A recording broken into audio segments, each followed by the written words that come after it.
Papasok pa lang sa target area ang mga tauhan ng NBI Environmental Crime Division, DNR at security team ng Tanza Police. Bumungad na ang mga dump truck at backhoe na ginagamit sa umano'y illegal quarry operation. Stop, sir. Stop. Diyan po kayo. NBI po, NBI. Pagdating sa main site, sumalubong ang maladesyertong sitwasyon sa lugar sa barangay Sahod Ulan sa Tanza, Cavite. Epekto raw ito ng umano'y illegal quarry na nagaganap sa may 10 ektaryang lupain na may lalim na 6 hanggang 8 metro.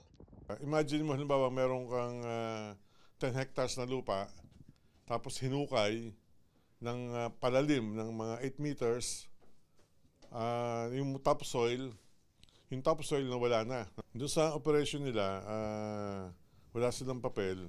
Malaking peligro yun pagka yung hindi na solusyonan yan o kung hindi natin ni-raid yan, bigla na lang magugulat na lang ang mga taga Tanza, Cavite doon sa barangay Sahod Ulan na ato yung pagbaha.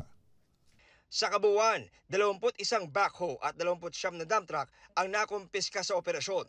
Paniwala ng NBI, mahigit 1 taon na nagaganap ang illegal quarry na ito. Kami alam na illegal yun kasi sa akin, personal,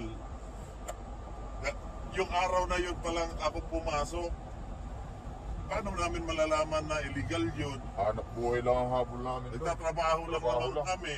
Kakasuhan din daw ng NBI ang may-ari ng kumpanya.